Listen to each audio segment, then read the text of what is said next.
Syarat pertama, kalau ingin mendapatkan surga Firdaus tadi dan kebahagiaannya diturunkan ke bumi, dibawa sampai mati, masuk ke alam kubur lebih bahagia lagi, maka amalan pertama untuk melatih menguatkan iman itu, coba berlatih untuk menunaikan sholat dengan khusyuk.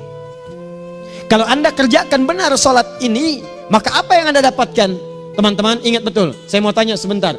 Keabadian yang abadi disebut dengan sa'id. Kalau kita ingin turunkan ke dunia percikannya kita dapatkan, usahanya disebut dengan apa? Masih ingat?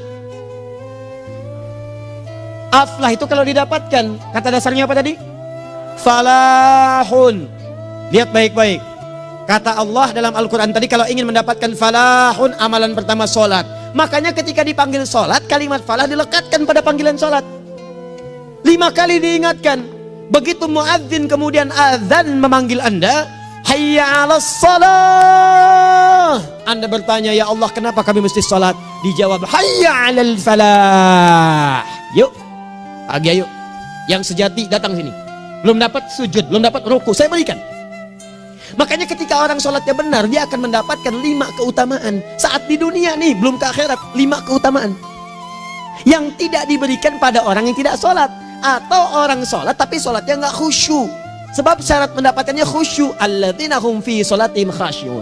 Bukan alladzina hum fi sholatihim saja, tapi ada kalimat khasyi'un. Artinya yang tidak khusyuk saja nggak akan dapat, apalagi yang nggak sholat. Apa yang 5 ini? Lihat baik-baik. 1. Orang yang sholatnya benar, pertama kali sebelum mendapatkan kebahagiaan hakiki dari Allah Subhanahu wa Ta'ala, akan dirubah dulu perilaku hidupnya menjadi perilaku yang lebih baik. Kalau orang itu sholatnya benar, maka sholat itu akan melatih dia untuk berubah, bertransformasi jadi orang baik. Itu ada di Quran surah ke-29 ayat ke-45. Innas sholata tanha 'anil fahsya'i wal munkar. Sumber keburukan cuma 2, kalau bukan fahsya itu munkar. Maaf, pornografi, porno aksi, LGBT, kata-kata jorok, kotor itu fahsya. Di orang sholat kata Allah, mustahil berkata-kata kotor. Orang sholat tidak akan pernah mencela. Orang sholat tidak punya kata-kata jorok. Jadi kalau ada sekarang orang yang sholat senang mencela orang lain, itu berarti ada masalah dalam sholatnya. Dan dia belum dijamin sebagai ahli surga terbaik. Dan hidupnya nggak bahagia. Nggak bahagia. Aneh nih. Sholat tapi senang celah orang. Aneh. Aneh. Yang paling bahaya adalah menikmati celahannya. Itu yang paling aneh. Anda ngaji. Anda ikut taklim. Taklimnya sesuai Quran. Taklimnya petunjuk sunnah. Anda sholat, Anda puasa. Tapi Anda masih senang mencela orang lain. Dan menikmati celahan itu. Kalau nggak mencela, kayaknya nggak komplit kehidupan. Maka ada yang salah dengan ibadah Anda. Ada yang keliru. Karena mustahil taat bertemu dengan maksiat. Itu mustahil. Mungkar, keburukan yang diingkari oleh hati. Sumbernya nafsu perut dengan akal. Bohong, mencuri, menipu, membunuh, merampok, membegal, mabuk dan sebagainya. Itu namanya mungkar. Orang sholat gak mungkin mengerjakan mungkar. Jadi kalau sholat kita benar, cukuplah Anda sholat, maka Anda akan jadi orang baik. Makanya kata Nabi, Anda punya anak dari kecil ajarin sholat. Sholat kalau naik jadi balik, kerjakan terus. Kasih pelajaran membuat dia mengerti. Kalau masih susah, berikan pelajaran. Ini sering diterjemahkan dengan memukul. Mukul di Arab beda dengan konteks mukul sekarang. Mukul di Arab tuh ngasih pelajaran supaya ngerti. Anda bisa terjemahkan dengan konteks lain. Uang jajannya tahan, yang kesukaannya simpan dulu. Bisa dengan konteks kekinian. Tapi poinnya, kenapa anak Anda dari kecil ajarin sholat, sampai kenalkan dengan masjid, ajari 3 tahun bawa ke masjid, kenalkan dengan masjid. Gak ada masalah lari-lari itu sebelum waktu sholat. Kenalkan dulu. Dulu orang-orang tuh begitu, sebelum waktunya dikenalkan, jalan, begitu lari, biarin dulu. Setelah itu diberi pengertian. Nah, ini bukan tempat berlari, yang berlari di sana nanti, yang di sini nanti akan ada orang-orang baik semuanya. Terus anda lihat berbaris, baris rapi. Kalau pengen baik ikutan baris nanti. Terus nanti ada yang mimpin di depan, namanya imam. Imam itu siapa ya? Tetangga kita bukan yang Pak Imam, bukan. Kalau tetangga kita namanya Imam S. Arifin. Kalau yang ini imam sholat namanya. Imam sholat itu nanti akan pimpin menyembah Allah. Allah siapa ya? Allah itulah yang memberikan ayah rizki. Allah itu yang memberikan ayah rizki sehingga bisa beli tobot buat kakak, beli robokar poli. Ini yang poli, ini yang embers, ini yang heli. Ini dulu kakak semuanya tuh. Yang kasih Allah. Nanti kalau kakak bagus bisa ikut rapi di sini. Allah akan senang, akan ditambah lagi oleh Allah. Oh begitu ya. Datang, begitu caranya. Ini bukannya waktu sholat belum dikenalin tadi bawanya main-main di masjid.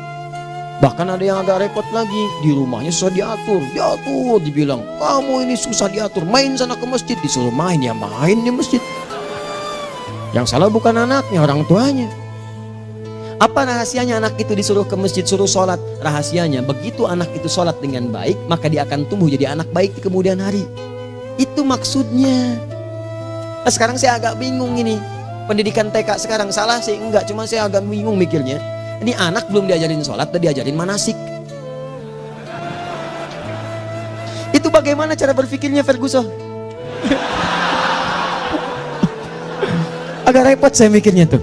Ya. Walaupun salah sih enggak, cuma saya bingung gitu. Kenapa nggak dikerjakan tahap yang pertama dulu? Tangga itu kan berurutan. Nggak bisa Anda lompat langsung ke 5.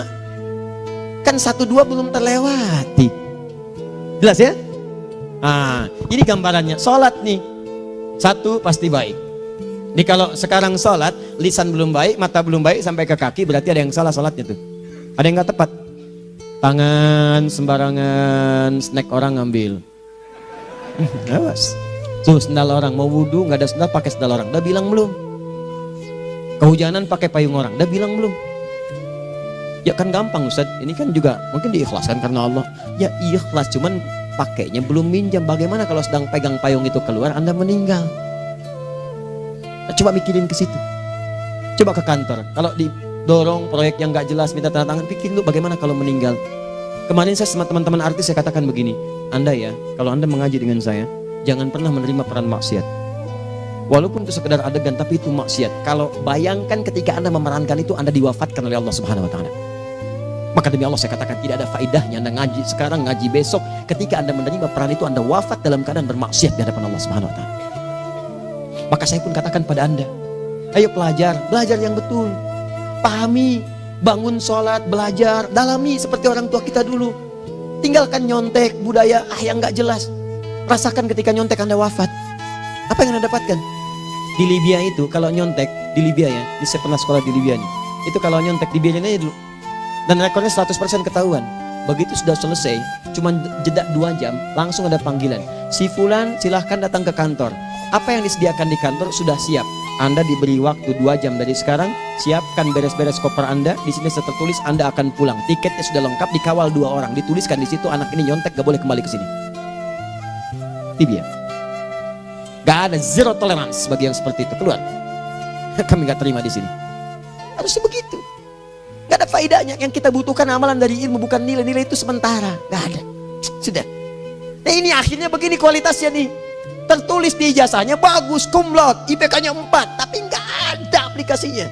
Yang pintar banyak, kita butuh yang baik, pintar yang baik. Sekarang yang pintar banyak, kepintarannya dipakai untuk nipu orang. Itu yang bahaya. Ahli hukum banyak yang dihukum. Ahli ekonomi tidak bisa mengangkat perekonomian. Apa yang salah? Apa yang salah? Ini yang jadi persoalan. Tapi dasar manusia, begitu di sidang mulai pakai peci, pakai baju koko, pakai tasbih, dan pakai kerudung. Luar biasa. Nih 2. Orang kalau sholatnya benar, Allah akan berikan ketenangan dalam jiwanya. Tenang hatinya. Jangankan musibah kecil, musibah paling besar pun tenang aja dia. Tenang, dia paham rumusnya. Allahu Akbar. Turun Quran. Surah ke-13 ayat ke-28. Ala bidzikrillahi tatmainnul. Yakinkan pada dirimu, zikir kepada Allah membuat hati tenang. Di antara turunan zikir amalannya adalah sholat. Dan dimana taunya Quran surah ke-20 ayat ke-14. Innani anallahu la ilaha illa ana fa'budni wa aqimis salata li dzikri. Saya Allah, kata Allah ke Nabi Musa. Tidak ada Tuhan selain saya, sembah saya. Bagaimana menyembahmu ya Allah? Tunaikan salat sebagai zikir kepada saya, zikir. Nah, maka kalau Anda sedang tidak tenang, ayo ke masjid. Banyak zikir itu, baca Quran zikir. Quran surah 15 ayat 9. Inna nahnu nazzalna dzikra. Kami turunkan Al-Quran sebagai zikir. Jadi kalau Anda sedang baca Al-Quran, Anda sedang berzikir. Ibu kalau sedang gak tenang, Bu, gelisah, gak enak, gak usah mengeluh, apalagi bikin status gak karuan. Ibu wudhu, ambil mushaf baca. Begitu sedang baca ada ketenangan dalam jiwa. Berdoa, zikir. Kalau sedang gak tenang, besok ada proyek, doa dulu. Doa itu memberikan ketenangan. Makanya doa disebut dengan zikir. Quran surah ke-7 ayat 205.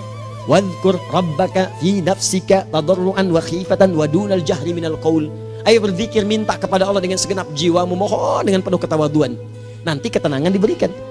Menghafal Quran, baca itu zikir. Quran surah ke-54 ayat 17, 22, 32, 40. Walaqad yassarnal Qur'ana lidzikri fahal mim mudzakir. Menyebut nama Allah, Asmaul Husna itu zikir. Sedang ada persoalan, ya Allah, ya Allah, ya Allah, ya Rahman, ya Rahim, ya Malik, ya Kudus, ya Allah, ya Allah, ya Allah, ya Allah. Zikir. Dalilnya Quran surah kedua ayat 152. Fadhkuruni azkurkum. Sebut namaku, zikir. Apapun akan mengingatmu. Gimana menyebutnya? Ditafsir di Quran surah 17. Ayat keberapa? 110.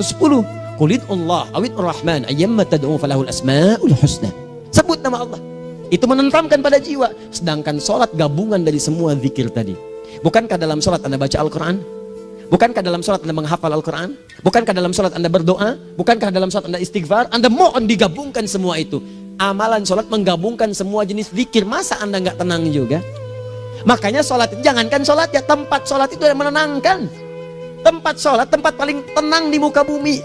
Kalau nggak percaya silahkan ya, Anda sebelum masuk ke Istiqomah ini, begitu Anda masuk kan perasaannya beda kan? Lain. Silahkan cek, kalau cari ketenangan datang ke masjid. Masuk, wudhu masuk, sholat 2 rakaat tenang. Dekat kipas angin, saking tenangnya plek ngantuk tidur. Beneran, enak. Makanya saat Ramadan kalau orang pengen cari ketenangan, lihat di perusahaan-perusahaan penuh tuh musola pada tidur. Ya, mengamalkan hadis palsu. Ya, dia musoim ibadah, tidurnya orang puasa ibadah, hadis palsu. Nah, itu teman-teman. Itu gambarannya tiga. Orang yang salatnya khusyuk benar, itu dijamin langsung oleh Allah Subhanahu wa Ta'ala akan dimudahkan semua urusan hidupnya termasuk rezekinya. Ini yang saya katakan. Jadi saya katakan tadi, di akhirat ini, di surga, rezeki tinggal ngambil. Anda kalau benar sholatnya, itu langsung dijanjikan oleh Allah. Rezeki itu nggak perlu Anda banyak pikirkan. Ikhtiar sedikit, datang. Bahkan dari sisi yang tidak Anda duga. Apa dalilnya? Quran surah ke-65 ayat 2 dan 3. Ditafsir di Al-Baqarah ayat 2 dan 3. Wa may yattaqillaha yaj'al lahu makhraja. Ada orang yang meningkatkan takwanya kepada Allah, kami mudahkan urusan hidupnya. Setiap persoalannya diberikan jalan keluar, mudah. Solusi. Setiap ada problematika, ada solusi. Wa yarzuqhu min haitsu la yahtasib. Dan kalau dia ingin mendapatkan rezeki, bahkan kami kirimkan dari sisi yang tidak dia duga. Orang lain capek ini datang lagi, tawaran proyek datang lagi. Utsman tuh Masya Allah, kayanya banyak. Tapi yang paling dirindukan bukan saat mendapatkan peningkatan omsetnya, yaitu saat dia mendapatkan waktu khusus dengan Allah untuk sholat. Malam hari sampai-sampainya sempat sholat tahajud sampai khatam Al-Quran. Abdurrahman bin Auf demikian, Tamim Ad-Dari demikian. Sholat karena tahu sholat itu meningkatkan rizki. Karena tahu kuncinya ada di situ, Allah yang punya rizki. Disebut dengan Razak, pemilik rizki. Maka saya harus punya hubungan dekat dengan Allah. Kalau sudah punya hubungan dekat, mau apa aja gampang. Belum minta, udah diperhatikan. Silahkan cek, Anda punya hubungan baik dengan bos Anda di kantor. Ya, sebelum Anda minta, beliau udah pikirin tuh. Telepon bendahara. Dia udah ngambil belum gajinya? Belum Pak, tambahkan bonus sekian. Kenapa? Karena dia mengawasi Anda. Allah maha tahu dibandingkan dengan bos Anda. Mendekat kepada Allah, semua diperhatikan oleh Allah. Siapa orang takwa itu? Kalimat takwa pertama di Al-Quran Al-Baqarah ayat 2, amalannya ayat 3. Dzalikal kitabu la raiba fihi hudal lil. Siapa muttaqin itu? Ayat 3-nya. Alladzina yu'minuna bil ghaib wa yuqimunas shalah. Gampang. Kalau pengen mudah hidupnya gampang.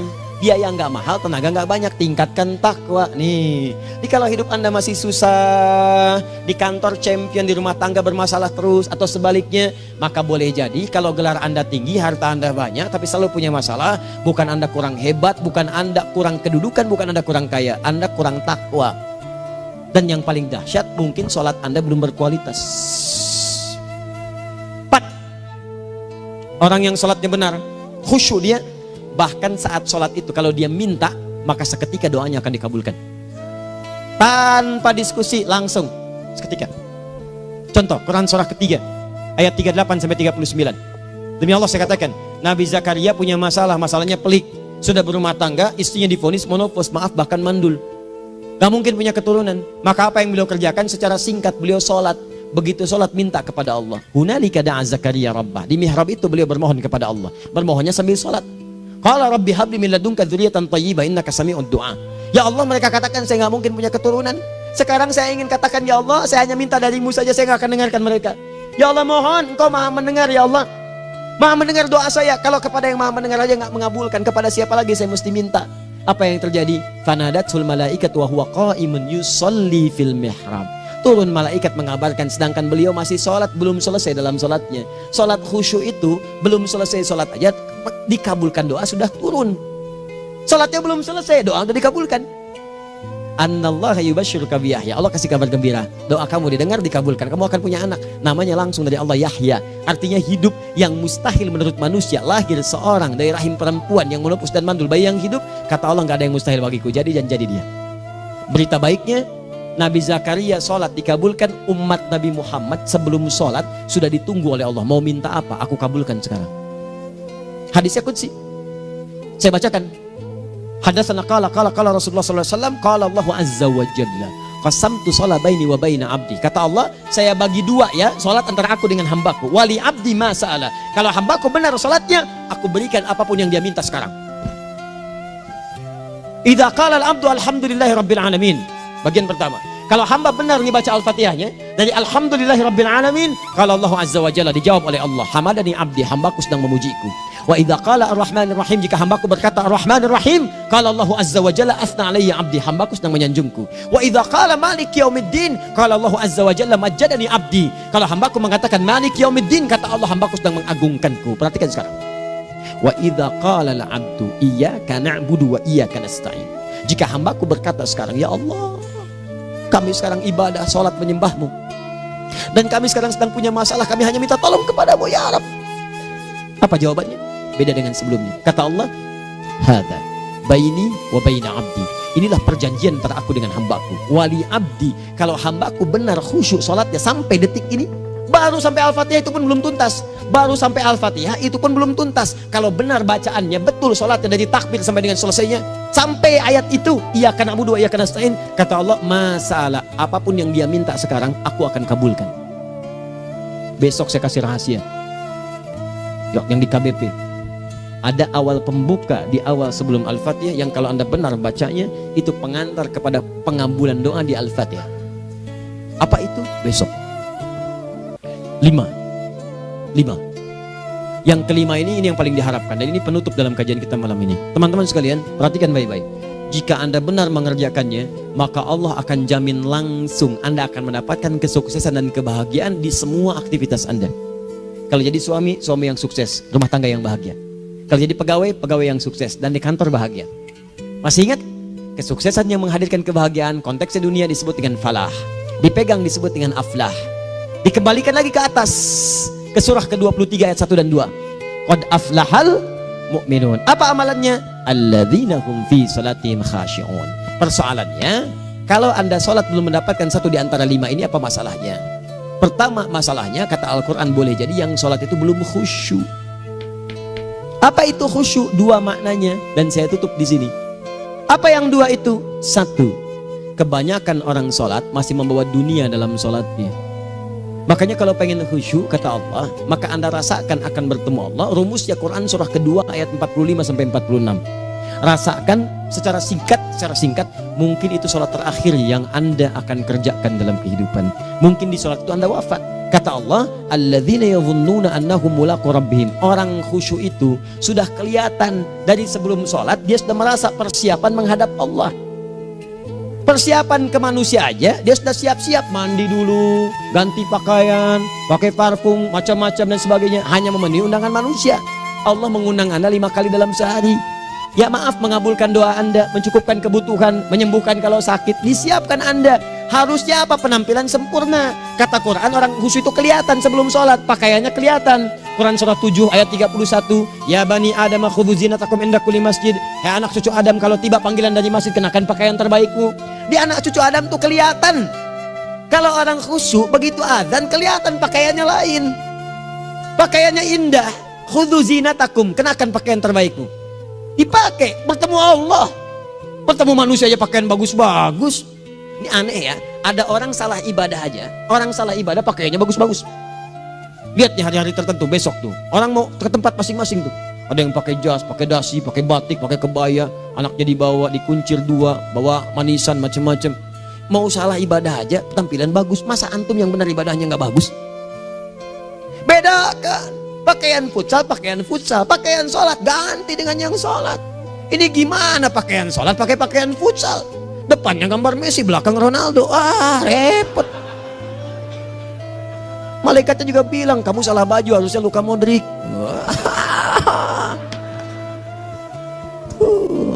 Apalah saya. Ayo mau tanya apa? Mourinho dipecat saya tahu. Lagi nganggur sekarang, ditawarin Benfica dia nggak terima. Sekarang jadi dia komentator di beIN Sport. Nanti sebentar lagi dia akan komentar di laga Saudi dengan Qatar dan komentar laga Arsenal dengan Al-Hilal. Digantikan oleh Solskjaer. Dia super sub dulu. Ya, super sub. Ya, the baby assassin, ya pembunuh yang berwajah baby face. Masuknya di akhir-akhir, gol. Sekarang melatih dia 5 kali kemenangan, belum kalah sama sekali. Saya hafal itu. Tapi masih di urutan ke-6. Tapi jaraknya ke yang keempat itu tinggal 3 poin lagi. Hafal saya, Liverpool tahu cuma 4 poin sekarang bedanya. Kemarin 7 kalah 2-1 sama Manchester City. Walaupun banyak analisis yang menyebutkan mungkin itu diberikan saja gitu kan. Karena ada yang lain-lain. Hafal kedua Manchester City. Hafal saya. Ayo mau tanya apa lagi? Tottenham Hotspur ke bawahnya, ada Chelsea, ada Arsenal, baru kemudian Manchester United. Liga Italia, wah udah gak kekejar Juventus. Ya, apa lagi? Dan seterusnya lah. Gak ada ujungnya bahas yang begituan. Jelas ya? Maksud saya, Anda tanya itu saya jawab. Tapi tidak menghilangkan ibadah kita yang lain. Dan apa ruginya? Ya tahajud dah. Apa yang bisa dikerjakan besok, lihat besok. Ya kan tahajud kan bisa besok. Ada orang tahajud jam 10 pagi? Gak ada. Lebih baik Anda kerjakan malam tahajud. Yang tidak bisa dilihat malam bisa dilihat besok. Cara berpikirnya bagaimana kalau besok meninggal? Gak kesampaian teman-teman sekalian. Gak kesampaian. Nah maka dari itu Anda kalau mau ada panggilan sholat, siap-siap baju yang bagus. Itu sempurnakan. Anda panggilan orang mandi, panggilan Allah, buka Quran surah 5 ayat 6, sempurnakan wudu. Ya ayyuhalladzina amanu idza qumtum ila shalah faghsilu wujuhakum, wudu yang baik. Berpakaian yang rapi. Kenapa? Karena boleh jadi saat dipanggil Anda wafat saat itu. Maka wafat Anda dalam keadaan yang suci, dengan keadaan tobat, dengan pakaian terindah pada saat itu. Yang kedua, maaf, orang-orang kurang khusyuk itu saya tutup. Yang kedua itu karena kebanyakan orang sholat tidak paham, tidak mengerti apa yang dibaca dan dilakukan dalam sholatnya. Jujur pada diri sendiri, jawab pada diri Anda. Sampai sekarang Anda sholat, berapa persen bacaan sholat yang Anda pahami? Jangan-jangan selama ini Anda sholat ribuan kali sujud, ribuan kali ruku. Gak ada yang paham yang dibaca. Sekian persen yang paham, bagaimana sholat Anda bisa khusyuk? Pekerjaan Anda dipahami, urusan akhirat Anda gak dipahami. Di mana cara berpikirnya? Aku yang bagaimana atau engkau yang harus bagaimana? Ya, coba berubah. Nah ini baru satu amalan, belum yang lainnya. Ada 5 amalan lagi yang kalau kita bisa turunkan itu, selain sholat yang khusyuk, maka jaminan tadi akan datang. Baru sholat khusyuk aja 5 datang, apalagi ditambah dengan 5 amalan lainnya lagi. Demi Allah saya katakan, dunia kecil sekali, gak ada nilainya. Akhirat aja enak, nikmat. Saya ketemu Ustaz Arifin beberapa waktu lalu, dan kita doakan semoga Allah berikan kesembuhan, kesehatan. Saya datang, biasa kita adabin berdoa, duduk. Bang istirahat, bang butuh istirahat, umat udah nunggu. Dah gak usah mikir yang lain, karena beliau cerita masjid, cerita zikro, cerita mana lagi. Ya, insya Allah nitipin ini, nitipin itu dan seterusnya. Dan yang paling indah adalah bang kita saling panggil weekend. Nikmat, gak ada yang senikmat ini. Zikir Allah, doa. Nah bayangkan sakit tapi masih nikmat gitu. Nikmat. Iya bang, saya paham. Istirahat dulu. Banyakkan nanti orang jengkuk. Saya pamit dulu ya, supaya bisa istirahat, supaya tenang. Lama kita pegangan tangan, ngobrol, saling mendoakan. Itu nikmat. Dan cara berpikirnya kalau sudah pakai iman, semua nikmat.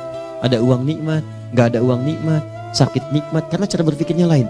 Nanti kita bertemu lagi, saya terangkan pada Anda.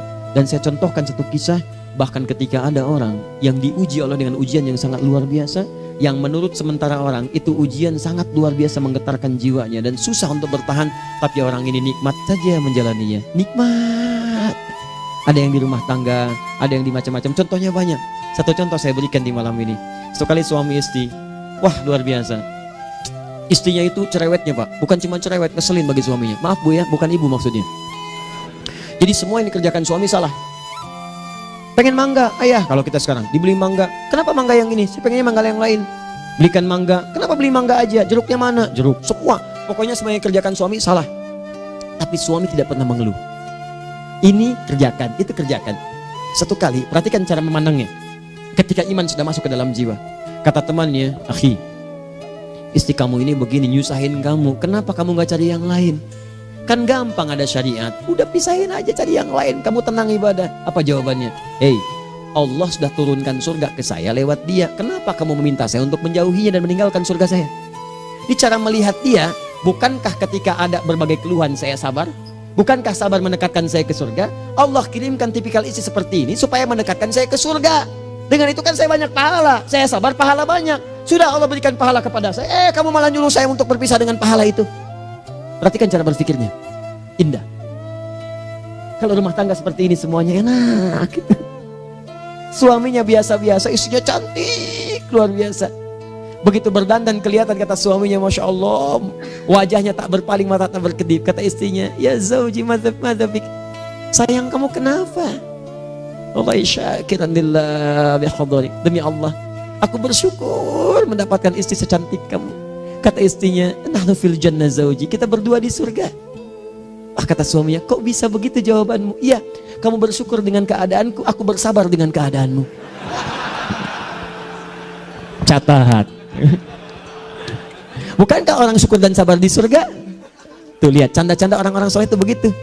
Nikmat ketawa walaupun nyelekit di hati. Cuman bawaannya enak gitu. Nah, nanti itu ada tuh, nanti saya turunin tuh.